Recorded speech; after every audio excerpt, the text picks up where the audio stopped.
آپ واپس پلٹ آئیے۔ اور جیسے ہی جناب جنازہ واپس آئے اور جناب بحریہ نے دیکھا کہ اب مزید ان کو جنگ کرنے کی اجازت نہیں دی جا رہی، تو خود جناب بحریہ امام حسین علیہ السلام کی خدمت میں جاتی ہیں اور اصرار کرتی ہیں کہ میرے بیٹے کو شہید ہونے کی اجازت دیجیے۔ اس کے بعد آپ جاتے ہیں، اپنی جان کو امام کے قدموں میں نثار کرتے ہیں۔ دشمن اتنا سنگدل ہے کہ اس میں بالکل بھی پرواہ نہیں کی اور جناب ان کے سر کو کاٹ کر ان کا سر خیام حسینی کی طرف پھینکا۔ اب جناب ان کی والدہ نے ان کے سر کو اٹھایا اور کہا کہ یہ وہ چیز ہے جو میں اللہ کی راہ میں قربان کر چکی ہوں، اور وہی سر دوبارہ ان کی طرف پلٹا دیا اور اس قدر زور سے پھینکا کہ ایک یزیدی فنار ہو گیا۔ شکریہ۔ ہم سلام پیش کرتے ہیں کربلا کی ان ماؤں کو، ان خواتین کو کہ جنہوں نے اپنے بیٹے، اپنے بھائی، اپنے شوہر شہید ہوتے دیکھے نصرت امام حسین میں، اور حق و باطل کی اس جنگ میں مردوں کے شانہ بشانہ کھڑی رہیں۔ ہمارے پاس بہت سے حوالے آتے ہیں سمانہ، بہت سی ایسی ہستیاں تھیں کہ جو نصرت امام حسین میں شانہ بشانہ رہیں۔ ان میں کچھ کنیزوں کا ذکر بھی آتا ہے، اور ان کنیزوں کے ذکر میں ایک ذکر جناب حسنیہ کا آتا ہے۔ وہ کون تھی اور کس طرح نصرت امام میں انہوں نے اپنا کردار ادا کیا؟ جی، جناب حسنیہ جو ہیں وہ حارث بن نوفل کی کنیز تھیں جنہیں امام حسین نے خرید کر آزاد کر دیا۔ دیکھیں کربلا میں جہاں آزاد افراد نے امام حسین علیہ السلام کی نصرت میں اپنی قربانی پیش کی ہے، وہاں غلاموں اور کنیزیں بھی پیچھے نہیں رہے، ہر قدم پر وہ بھی امام کی نصرت میں آگے آگے جو ہیں شانہ بشانہ چلتے رہے ہیں۔ جناب حسنیہ جو ہیں وہ امام حسین کی کنیز ہیں جن کو امام حسین نے آزاد کیا اور سہم نامی شخص سے ان کی شادی کروا دی، اور پھر پروردگار عالم نے جناب حسنیہ کو جناب سہم سے ایک اولاد عطا کی، ایک بیٹا عطا کیا جس کا نام منجھے تھا۔ اور پھر شادی کے بعد جناب حسنیہ امام زین العابدین علیہ السلام کے گھر میں خدمت انجام دیتی تھی۔ جب واقعہ کربلا پیش آیا اور امام مدینہ سے کربلا کی طرف روانہ ہوئے، جناب حسنیہ اپنی مرضی سے، اپنے اختیار سے امام کے ساتھ جو ہے قافلہ حسینی میں شامل ہوئی تھی، اور جب روز عاشور ہوتا ہے تو جناب منجے کو اپنی طرف سے امام پر نثار کرنے کے لیے بھیجتی ہیں، اور کہ جو تاریخی کتب ہیں ان میں جناب منجے کا نام جو ہے وہ اصحاب حسین میں شمار کیا گیا ہے، نہ کہ غلام امام حسین علیہ السلام میں۔ سبحان اللہ، ماشاء اللہ۔ ہم سلام پیش کرتے ہیں کربلا کی ان خواتین کو کہ جنہوں نے اپنے بھائی، اپنے بیٹے، اپنے شوہر اللہ کی راہ پر قربان کیے اور نصرت امام حسین کے لیے ہمیشہ شانہ بشانہ کھڑی رہی۔ یقیناً کہ امام عالی مقام جانتے تھے، ان کی نگاہ بصیرت اس چیز کو بھانپ چکی تھی کہ کوئی بھی تحریک خواتین کے بغیر نامکمل ہے۔ یقیناً وہ جانتے تھے کہ خواتین معاشرے کا ایک اہم جز ہے، اور ان کو تحریک سے الگ رکھ کر تحریک کو کامیاب بنانا مشکل ہی نہیں، ناممکن ہے۔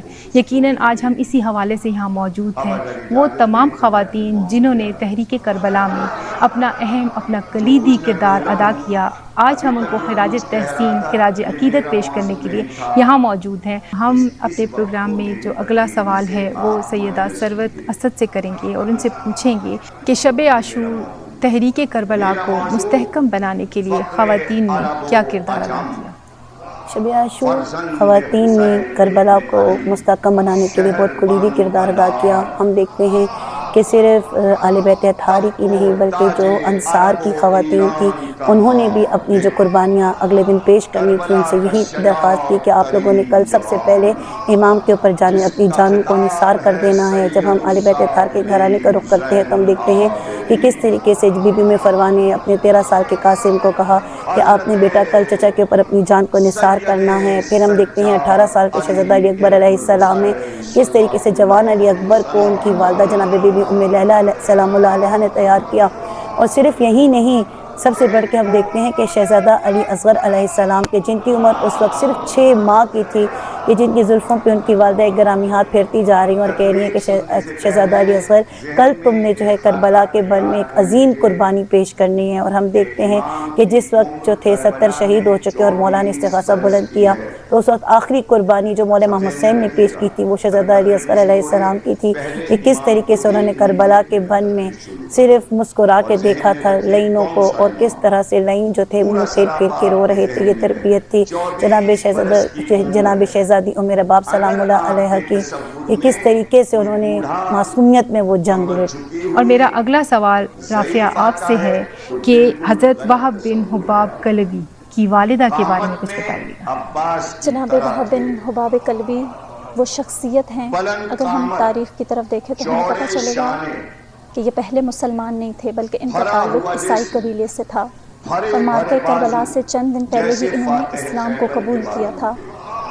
اور جنگ کربلا میں یہ تنہا بھی نہیں آئے تھے بلکہ ان کی والدہ اور ان کی زوجہ اور یہاں پر بریکٹ میں ایک اس بات کا بھی اضافہ کر لوں کہ ان کی شادی کو چند ہی دن گزرے تھے، بغیر اس کے کہ وہ اس بارے میں سوچتے کہ میری ابھی ابھی شادی ہوئی ہے، انہوں نے اپنی جان کو امام حسین علیہ السلام پر قربان کیا۔ جناب وہاب کلبی میدان کربلا کی طرف گئے، جنگ لڑی اور جنگ لڑنے کے بعد اپنی والدہ کی خدمت میں حاضر ہوئے، ان سے آ کر سوال کیا کہ اے اماں کیا آپ مجھ سے راضی ہیں؟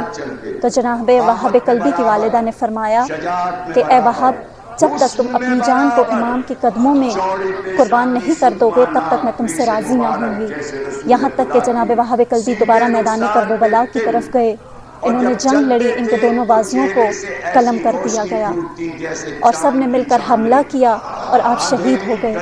اور جب آپ کو شہید کر دیا گیا تو آپ کا سر کاٹ کر ان کی والدہ کی طرف پھینک دیا۔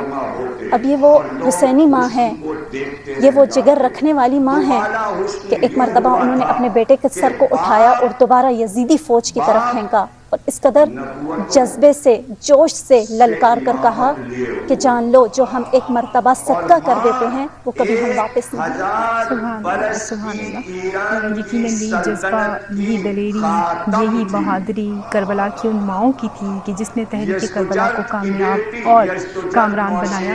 میں جو ہے تو اپنا اگلا سوال ضرورت آپ سے کروں گی کہ حضرت بریر کا جو قاتل تھے ان کے حوالے سے بتائیے کہ کیا واقعہ تھا، ان کے گھر کی جو خواتین ہیں ان کے حوالے سے جو جتنا میں نے پڑھا ہے مجھے وہ قصہ اور واقعہ کچھ عجیب سا محسوس ہوا ہے کہ ایسا کیا ہوا کہ ان کو شرمندگی بعد میں فیل ہوئی واقعہ کربلا کے بعد۔ حضرت بریر ہمدانی جناب رسول خدا صلی اللہ علیہ وآلہ وسلم کے انتہائی جلیل القدر صحابی تھے۔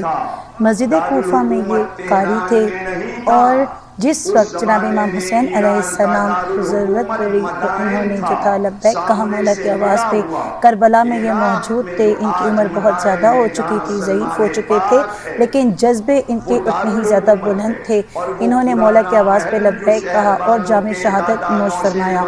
اب جو قاتل ہے ان کا کعب، جس کا آپ نے ذکر کیا اور ان کے لویال کا، تو جو کعب تھا وہ اس وقت تو بہت خوش تھا، خوشی خوشی یزیدی فوج کے ساتھ تھا کہ مجھے انعام و اکرام ملے گا، کیونکہ یزید نے جتنے بھی لوگ تھے ان کو انعام و اکرام کا کہہ دیا تھا، دھوکہ دیا ہوا تھا۔ جس وقت یہ واقعہ کربلا کے بعد پلٹا ہے اور اپنے گھر آیا ہے تو اس کی ماں اور اس کی جو بہن تھی انہوں نے اس سے بات کرنے سے انکار کر دیا اور انہوں نے کہا کہ وائے ہو تجھ پر کہ تو نے قاری جو تھا، قاری کوفہ جو مسجد کوفہ کا قاری ہے، تو نے اس کو شہید کر دیا ہے اور ہم تجھ سے کلام نہیں کریں گے اس لیے کہ تو نے رسول کے صحابی کا بھی کچھ لحاظ نہ کیا۔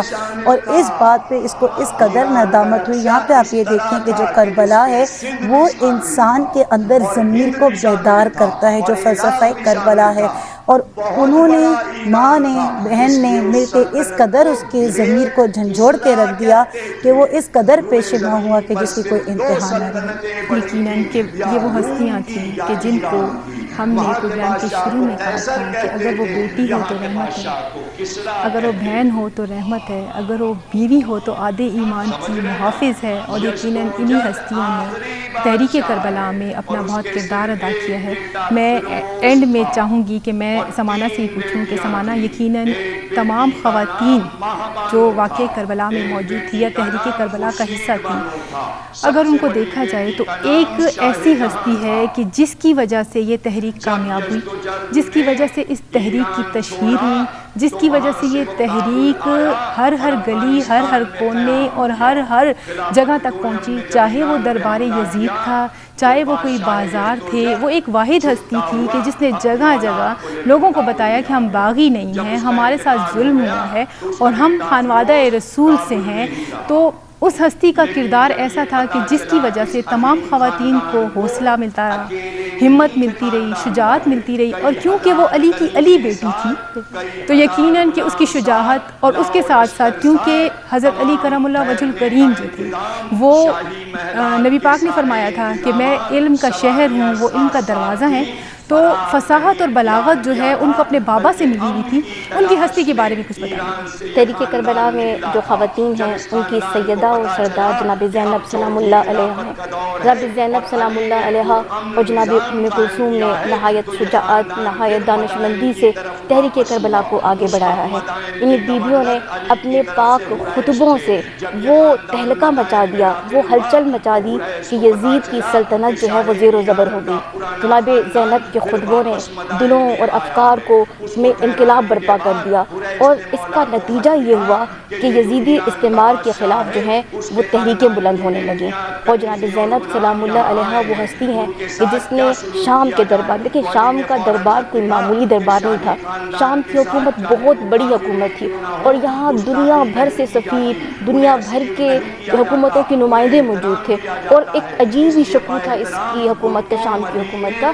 یہاں پر ایک بھوکی اور ایک پیاسی، جس کے بھائی مارے گئے ہوں، جس کے بیٹے مارے گئے ہوں، جو قید و بند کی صورتیں برداشت کرتی ہوئی، پتھر کھاتی ہوئی جب دربار شام میں پہنچتی ہے، لیکن دربار شام میں اس بیوی کی آواز ایک ایسا لرزہ طاری کر دیتی ہے کہ یزید گھبرا جاتا ہے.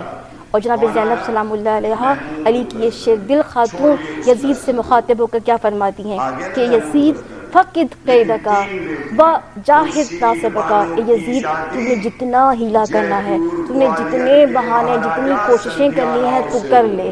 فاللہ، خدا کی قسم، فلا تم ہو ذکرنا، تو لوگوں کے دلوں سے ہماری یاد کو ہرگز مٹا نہیں سکے گا. جناب زینب سلام اللہ علیہ کی یہ الفاظ نقش ابدی بن گئے ہیں، جن کا مطلب ہے حسین زندہ باد، یزید زندہ باد. بے شک جی، بے شک. اور یہی فلسفہ حسینی ہے، یہی فلسفہ کربلا ہے. سلام ہو خدا کی راہ پر جہاد کرنے والی پر، دین کے سب سے بڑے پیشوا کی سعادت ماں بیٹی پر، ختیجۃ الکبریٰ کی ابدیات پر، علی مرتضیٰ کی دختر پر، فاطمہ زہرا کے زندگی کے جوہر پر ہمارا درود و سلام ہو جناب زینب سلام اللہ علیہ پر. ناظرین کرام، جس طرح کہ آپ جانتے ہیں کہ ہماری اس پروگرام کی یہ آخری نشست تھی. تحریک کربلا میں خواتین کا کردار کے حوالے سے ہم آپ کی خدمت میں حاضر تھے. جیسا کہ آپ جانتے ہیں کہ اس پروگرام کا وقت اتنا ہی تھا.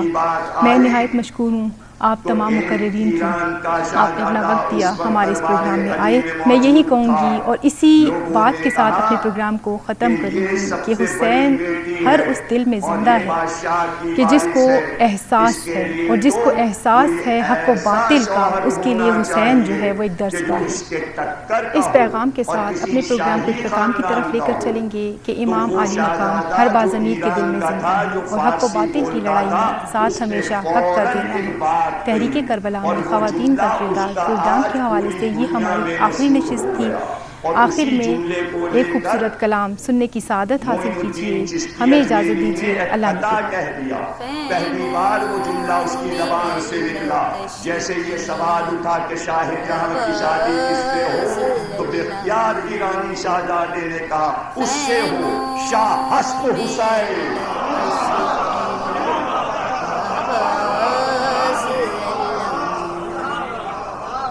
شاہ حسب تڑپ رہے ہیں، یہ لفظ پہلی بار علی کے سامنے مدینے میں استعمال ہوا. بعد میں بےتاب بیویاں آدھا ٹکڑا وزن میں تھا، جب ربائی ہو گئی تو یہ شاہ تھے، یہ بادشاہ تھے.